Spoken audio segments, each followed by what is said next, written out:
தினமணி நேயர்களுக்கு வணக்கம். இன்றைய சந்திப்பில் நம்மோடு காங்கிரஸ் கட்சியினுடைய மூத்த தலைவர் திருச்சி வேலுச்சாமி அவர்கள். அவரை அன்போடு வரவேற்கிறோம். வணக்கம். வணக்கம். இப்போ என்ன டிமாண்ட் எதுவும் இருக்குதா? எங்க ஆட்சி அதிகாரத்தில் பங்கு இல்ல, அந்த நம்பர் கேட்கறேன். ஏதாவது இந்த நம்பர் அதெல்லாம் நீங்களும் நானும் முடிவு பண்றோம். நம்பர் சொல்லலாம். முடிவு பண்ண போது நீங்களும் நானும் இல்ல. அப்புறம் உங்ககிட்ட நான் இது சொல்லணும். இல்ல, ஏதோ ஒரு ஐடியா வச்சிருப்பீங்களா? எங்க ஐடியா 234 தொகுதியிலே 230 என்னை சொல்ல விடுங்க சார். நீங்க 234 தொகுதி எங்களுக்கு கொடுத்தாலும் சந்தோஷம் தான். அது பேராசை இல்ல, பேராசை இல்ல. அப்ப ஆசை, அதிகாரத்தில் பங்கு, ஆட்சியில் பங்கு, அது ஆசை. அது ஒத்துக்கிறீங்களா?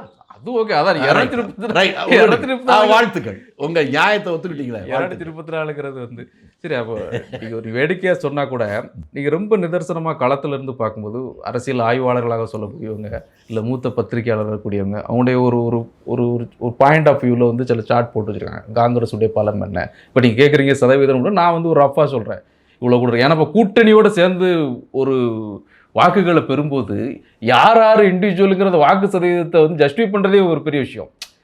அதை தனிப்பட்ட முறையில் எடுக்கிறதே எப்படி சொல்கிறோம்னா, அவரவரே பெற்ற வாக்குகள் அடிப்படையில் இப்போ காங்கிரஸ் எங்கே ஜெயிச்சிருக்குது அந்த அடிப்படையில் ஒரு சதவீதத்துக்கு வந்து நம்ம வந்து கொண்டு வரோம். அப்படி தான் கால்குலேட் பண்ணுறோம். எல்லாருடைய வாக்கு சதவீதத்தில் எல்லா கட்சியுடைய பங்கும் இருக்கும். அதுதான் நிதர்சனமான உண்மை. ஆனால் களத்திலேருந்து பார்க்கும்போது தமிழ்நாடு பொறுத்தளவு தமிழ்நாடு காங்கிரஸ் தமிழ்நாட்டில் வளர்க்குறதுக்கான பெரும் முயற்சிகளை அகில இந்திய தலைமை வந்து பெருசாக எடுக்கிறது இல்லை. அப்படி எங்க அகில இந்திய தலைமை குற்றம் சுமத்துறீங்க? ஆமாம், அது அந்த மாதிரியான முயற்சிகளை சொல்லுங்க. பாஜக வந்து தமிழ்நாட்டில் வளருதா இல்லையாங்கிற தாண்டி அவர்கள் அதற்கான முயற்சிகளை தொடர்ந்து போயிட்டு இருக்காங்க. இப்போ நீங்க சரியா வர்றீங்க. இப்போ அகில இந்திய காங்கிரஸ் தலைமை பொறுத்தளவுல மாநிலத்தில் குறிப்பாக தமிழ்நாட்டில் அதற்கான அதை மேலெடுத்து கொண்டு வரதுக்கான முயற்சிகளை பெரிய அளவில் எடுக்கல. இப்படியெல்லாம் எடுக்காதவர்கள் இந்த உரிமை குரலை மட்டும் எழுப்புறதுல என்ன நியாயம்? சொல்லிட்டீங்களா? உங்களுடைய ஆதங்கத்தை தீர்க்கத்தான் அகில இந்திய தலைமை இப்ப எங்களுக்கு நாங்க சொல்றதை ஆதரிக்குது. அகில இந்திய தலைமை முழுமையான ஆதரவு இருக்கு. ஆமா, இல்லைன்னா நாங்க பேசிட்டு இருக்கோம்ல. இது வேண்டாம்னு சொன்னா எங்களை கூப்பிட்டு சொல்லியிருப்பாங்களா? அவங்க எங்கிட்ட சொல்ல என்ன அர்த்தம்? நாங்க சொல்றதை அவங்க ஏத்துக்கிறாங்கன்னு அர்த்தம். ரொம்ப சிம்பிள். இதில் பயங்கரமாக பேசுகிற திருச்சி வேலுச்சாமி அவர்கள் தான் வந்து கடுமையாக பேசிட்டு இருக்கிறாரு. மற்ற காங்கிரஸ் தலைவரோட வேற யாரும் பேசல. இன்னைக்கு கூட மாணிக் தாகூர் மாணிக்கம் தாகூர் பதிவு பண்றாரு. அதெல்லாம் சார், தொண்டர்கள் என்ன நினைக்கிறாங்கிறதா அதை விட முக்கியம். நாங்க பேசுறது அப்புறம். நான் வந்து என்னுடைய குரலை சொல்ல, காங்கிரஸ் கட்சியுடைய அடிப்படை தொண்டர் இருக்கா பாருங்க, அவனுடைய குரலை தான் நான் பிரதிபலிக்கிறேன். இன்னொரு பல இடங்களில் நீங்கள் டிவிகே விஜய் குறித்து, தாவகே விஜய் குறித்து பல கருத்துக்களை பதிவு பண்ணிட்டு வரீங்க. அதற்கான சில வாய்ப்புகள் கூட அமைவதற்கான சில சூழல் இருந்துச்சு. அதுக்கப்புறம் இல்லைங்கிற மாதிரியான இதுவும் போயிட்டு இருக்குது. ஒருவேளை அந்த மாதிரி எதுவும் நடக்குமோ? ஏதாவது பிரச்சனைகள் வந்து எதுவும் நடக்கும்னு அந்த யதார்த்தத்தை புரிந்து கொண்டால்தான் நீங்க மற்ற விஷயங்கள். நீங்க என்னை வந்து திமுக காரர் ஆக்கிறாதீங்க. திமுக அறியாமலே உங்க வாயிலிருந்து வருது பாருங்க. நான் சொன்னா ஒவ்வொரு முறையும் நான் சொன்னாமலே நீங்க சொல்றீங்க. ஒவ்வொரு முறையும் உங்களுக்குன்னா தனி மனிதனாக இருக்கக்கூடிய திரவியத்தினுடைய உணர்வை நான் மதிக்கிறேன். நிச்சயமா. ஏன்னா உங்களை மாதிரி தமிழ்நாட்டில் இருக்க யாராக இருந்தாலும் அவருடைய உணர்வுகளை தெரிந்து கொள்வது, அவருடைய கருத்துக்களை தெரிந்து கொள்வது, அதில் ஒரு நல்லது இருக்குமானால் அதை எடுத்துக்கொள்கின்ற அந்த திறந்த மனதோடு நான் இருக்கிறேங்கிறதா அதுக்கு அர்த்தம். சரி சரி. இல்லை, அதான் அந்த மாதிரியான ஒரு எதுவும் நடக்கலாம் சார். அதுதான் கொஞ்சம் முன்னால என்ன சொன்னேன். சரி, இந்திய ஒண்ணுதான் சார் தெளிவு. இல்லை, எது நல்லா இருக்கும் நான் சொல்ல வரேன் பாருங்க. காங்கிரஸும் பிஜேபி மட்டும்தான் கூட்டு சேர முடியாது. சரி, மற்ற எல்லாமே நடந்திருக்குல்ல. இதுதான் வரலாறை தெரிந்து கொண்டாலே நான் சொல்வது புரியும்.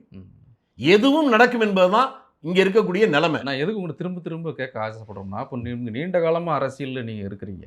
அது பார்த்தோம்னா பழைய காமராஜர் ஆட்சி காலத்திலிருந்து, இன்னும் சொல்லப்போனால் அதற்கு முந்தைய காலகட்டத்திலிருந்து வரலாற்றில் நீங்கள் வெவ்வேறு இடங்களை பதிவு பண்ணிங்க. தனிப்பதிவுகளாக கூட பல அரசியல் வரலாற்றை நீங்கள் சொல்லிக்கிட்டே இருக்கிறீங்க. அந்த அடிப்படையில் இருக்கிற உங்களுக்கு ஒரு கணிப்பு இருக்கும்ல, இந்த இப்படி எப்படி போகுது, இப்படி சூழல் இருக்குது, இந்த மாதிரி மாறக்கூடும். அப்போ நம்ம வந்து புதிதாக வந்திருக்கக்கூடிய ஒரு அரசியல் சக்தியோடு நீண்டகால பாரம்பரியமிக்க ஒரு காங்கிரஸ் கட்சி போனால் அது ஏதோ ஒரு பெரிய ஒரு அரசியல் மாற்றத்தை பெரிய அளவில் ஏற்படுத்தும் அப்படிங்கிற மாதிரி ஏதாவது ஒரு சரியான கேள்வி கேட்டிருக்கீங்க. நான் வெறும் அனுபவசாலியாக ஒரு கட்சிக்காரனாக இல்லாமல் நெடுநிலையாக சொல்கிறேன். சரி, இன்றைய சூழலில் தமிழ்நாட்டில் இருக்கக்கூடிய ஒரு உண்மையான யதார்த்தமான நான் மக்களிடம் புரிந்து கொண்டது, திமுக அதிமுக ரெண்டும் ஒரு 60 ஆண்டுகள் ஆட்சியில் இருக்கு. இந்த ரெண்டும் இல்லாத வேறு ஒரு புதிய சக்திக்கு ஆட்சிக்கு வருவதுக்கு வந்தால் நல்லா இருக்குமே என்று நினைக்கிறவர்கள் உங்க பாணியில சொன்னா சர்வசாதாரணமா ஒரு 15% பேர் இருக்காங்க. அவங்க தான் இந்த தடவை வெற்றி தோல்வியை நிர்ணயிக்கிற இடத்துக்கு வந்திருக்காங்க. இதற்கு முன்னால் ஒருவேளை காங்கிரஸ் கட்சி தனியாக 2 தேர்தலில் போட்டி போட்டிருந்தா அந்த 15% பேர் காங்கிரஸுக்கு பின்னால் நின்றுப்பாங்க. காங்கிரஸ் செய்ய தவறிய ஒன்றை புதிதாக வந்த ஒரு கட்சி அவங்களுக்கு பின்னால ஒரு ஆள் இருப்பதை போல காட்டின உடனே இந்த 15% பேர் எந்த எதிர்பார்ப்பும் இல்லாமல் யாரும் கேட்காமலே அவர்களை ஆதரிப்பதால் தான் அந்த கட்சி பலமாக இருக்கிற ஒரு தோற்றம் வந்திருக்கு. சரி, அந்த 15% பேர் அவருடைய நிலைமை என்ன இருக்குங்கிறத இனிமே தான் நீங்க பார்க்கணும். ஸோ அதுக்கான ஒரு அதுதான், அதாவது ஒரு புதிய மாற்றத்தை விரும்புபவர்கள் எண்ணிக்கை கூடிக்கிட்டே வருது. ஒரு புதிய மாற்றம் வேணும்னு நினைக்கிறாங்க, ஒரு புதிய வடிவம் தமிழ்நாட்டு அரசியலுக்கு வேணும்னு நினைக்கிறாங்க, புதிய சிந்தனை வேணும்னு நினைக்கிறாங்க, புதிய பார்வையோடு புதிய செயல்பாடுகளோடு ஒரு ஆட்சி வந்தால் நல்லது அப்படிங்கிற சிந்தனை நிறைய பேருக்கு வந்திருக்கு. அதனால தான் இந்த மாற்றம் இப்போ வந்திருக்கு. சரி, இன்னும் நான் மறுபடியும் மீட்டு வரேன். இந்த ஆட்சி வந்து நிறைவை நோக்கி போயிட்டுருக்கு. இந்த டேன் வந்து காங்கிரஸ் வந்து அந்த கூட்டணியில் இடம்பெற்றிருக்குது. என்ன மதிப்பீடு திமுக ஆட்சிக்கு? சார், மதிப்பீடு நீங்கள் தான் சொல்லணும். ஏன்னா நான் இவ்வளோ நேரம் என்ன சொன்னேன், பொழுதுபோக்காக சொல்லிட்டு இருந்தேன். யாருமே நிம்மதியாக இல்லை என்பதுதான் யதார்த்தம். இன்றைய தேதியில் இன்னைக்கு மெட்ராஸில் என்ன போராட்டம் நடக்குது? காங்கிரஸ் கட்சி 5 வருஷம் அதை சகிச்சுக்கிருச்சப்போ. நான் என்ன சொல்றேன் இல்லை, நான் தெரிஞ்சுக்கிறதானே கேட்டீங்க. தெரிஞ்சுக்கிற கேட்குற மாதிரி தெரியல எனக்கு. பதிலே சொல்ல விடாம நீங்களே பேசிட்டு இருக்கீங்க. அதான் பிரச்சனை. விவசாயி நிம்மதியா இருக்கானா? வியாபாரி நிம்மதியா இருக்கானா? அல்லது மாணவர்கள் நிம்மதியா இருக்கானா? அரசு ஊழியர் நிம்மதியா இருக்கானா? ஆசிரியர்கள் நிம்மதியா இருக்கானா? செவிலியர்கள் நிம்மதியா இருக்காங்களா? பிச்சைக்காரன் கூட நிம்மதியா இல்லை. நான் உங்களை பார்த்து கேட்குறேன். பொதுவான பிரச்சனை மேலோட்டமா பார்த்தா தெரியாத ஒரு உண்மையை சொல்றேன். தமிழ்நாட்டில் இருக்கிற யாரா வேணாலும் இருக்க, நீங்க நான் மட்டும் இல்லை, காத்தான் கருப்பன் சுப்பன் எல்லாம் செலவுகள் எல்லாம் கூடிக்கொண்டே போய்கிருக்குது. வரவு யாருக்குமே புதுசாக வரல, கூடலை. உங்களுக்கு நல்லா புரிய வைக்கணும்னா, நான் விவசாயி, உங்களுக்கு விவசாய சம்பந்தப்பட்ட தெரிஞ்சிருக்கும். 4.5 ஆண்டுகளுக்கு முன்னாக ஒரு மூட்டை நெல் 60 கிலோமீட்டர் நெல் 1300 ரூபாய்க்கு நான் விற்றேன். இங்கே சென்னைக்கு வருகிற போது இதை வெளிப்படையாக சொல்கிறேன். எக்மோரில் இறங்கினா எதிர்த்த மாதிரி இருக்க ராம்பிரசாத் ஹோட்டலில் சாப்பிடுவேன். அளவு சாப்பாடு 40 ரூபா. இப்போ 4.5 வருஷம் கழிச்சு இப்போ நெல் அதே 1300 ரூபாய்க்கு தான் விற்கிறேன். இப்போ இங்கே போய் கேளுங்க, அளவு சாப்பாடு 200 ரூபா. நெல் விலை கூடவே இல்லை, அதுலேருந்து வர்ற சாப்பாடு விலை 5 மடங்கு கூடிருச்சு. கரண்ட் பில்லு பல மடங்கு கூடிருச்சு. ஹவுஸ் டாக்ஸு பல மடங்கு கூடிருச்சு. டீ விலை கூடியிருக்கு. எல்லாமே கூடிட்டு இருக்கு. நீங்க போடுற சட்டை, லாண்ட்ரிக்கு போடுற சட்டை கூட 4.5 வருஷத்துக்கு முன்னால வாங்கின அதே ரேட்டு வாங்குறானா யோசிச்சு பாருங்க. சலூனுக்கு போங்க, ஷேவ் பண்றது காசு கூடி இருக்கு. எல்லாமே கூடியிருக்கு. ஆனால் வருமானம் இல்லை. இது பொருளாதாரத்தில் மிக மோசமான ஒரு பொருளாதாரம். இதை சரி செய்ய திரவியம் செய்ய முடியாது, வேலுசாமி சரி செய்ய முடியாது, அரசாங்கம் மட்டும்தான் செய்ய முடியும். ஆனால் அதை செய்ய வேண்டிய அரசாங்கம் செய்து இருக்கிறதா என்கின்ற கேள்வியை கேட்டு பார்த்தால் அப்பதான் உண்மை உங்களுக்கு செய்யலைங்கிறது தெரியுது நீங்க சொல்றதை வச்சு. ஆனா இவ்வளவு அதிருப்தி இருக்குல்ல, இவ்வளவு அதிருப்தி இருக்கு, எதிர்ப்பு இருக்குது.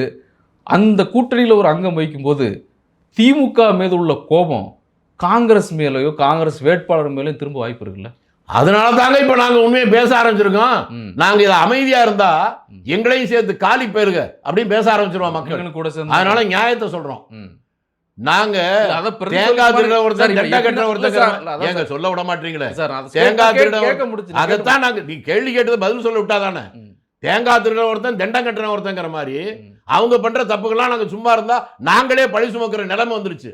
அதனால தான் நாங்க நியாயத்தை சொல்றோம். அதான் நிலைமை வந்துருச்சு. மறுபடியும் கூட்டணியில் நீங்க தான் இருக்க போறீங்க. அதே நான் சொன்னேனா சார், தலைவர்கள் சொல்லியிருக்காங்கல்ல, செல்வ பிறந்த யார் சார் நாங்க கூட்டணி தொடருங்கிறாரு, ஒரு பிரச்சனை இல்லைங்கிறாரு. இப்ப முக ஸ்டாலின் பிரச்சனை இல்லைங்கிறாரு. உங்க ஏற்கனவே உங்க வாயிலிருந்து வந்துருச்சு. நாங்க சொல்றமா இல்லையான்னு பொறுத்துருங்க. ஏங்க நீங்க எங்க மேல திணிக்கிறீங்க? நாங்க என்ன முடிவு எடுக்கணும் நீங்க யாரு சொல்றதுக்கு? நாங்க எல்லாம் முடிவு எடுக்கணும். எங்க அகில இந்திய தலைமையை சொல்லலன்னு சொல்லிட்டேன். அப்புறம் திரும்பி திரும்பி அதை ஏன் கேட்குறீங்க? அப்ப வேற ஏதோ ஒரு உள்நோக்கம் இருக்கு. அது என்ன நீங்க சொன்னாதான் முடிவான முடிவு இல்லை. இது முடிவான முடிவு இல்லை. ஆனா ஏதோ ஒரு முடிவு இருக்கு. அது முடிவு வரும். நான் கொஞ்சம் முன்னால என்னங்க சொன்னேன்? கூடா நட்பு கேடாய் முடியும்னு சொல்லிட்டு அடுத்து கூட்டணி சேர்ந்தாங்க. இதெல்லாம் பார்த்துட்டீங்கல்ல. ஏங்க இந்திரா காந்தியை அடிச்சு நீங்க சொல்ற எப்படி புரிஞ்சுக்கிறீங்க? இல்ல நீங்க சொல்றது திரும்பி நீங்க என்ன பேச விட மாட்டீங்க, பேச விட மாட்டீங்க, பேச விட மாட்டீங்க, பேச விட மாட்டீங்க, பேச விட மாட்டீங்க, பேச விட மாட்டீங்க. வெளியேறும் சொல்லி பேச விட மாட்டீங்க. சரி, சொல்லி முடிங்க. என்ன நான் என்ன சொன்னேன், மாற்றம் வந்திருக்கிறது அதுதானே சொல்ல வந்தேன். சரி, ஏன் அதை விட இந்திரா காந்தியை கல்லால் அடிச்சாங்களா, ரத்தம் வந்துச்சா? அப்ப என்ன சொன்னாங்க, இது அடிச்சு ரத்தம் அல்ல, மாசத்துல 3 நாள் வர்ற ரத்தம் அப்படி சொல்லி அடுத்து கொஞ்ச நாள்லயே நேருவின் மகளே வருக நிலையாள ஆட்சிகள் சொல்லியா? அதனால ஜனநாயகத்தில் எது வேணாலும் நடக்கும் என்பதை முதல்ல புரிஞ்சுக்குங்க. அந்த யதார்த்தத்தை புரிஞ்சுக்கிட்டா இந்த கேள்விக்கு இடம் இல்லை. அது வரைக்கும் கொஞ்சம் காத்திருக்கணும். ஆமா, நன்றி. நன்றி, வணக்கம்.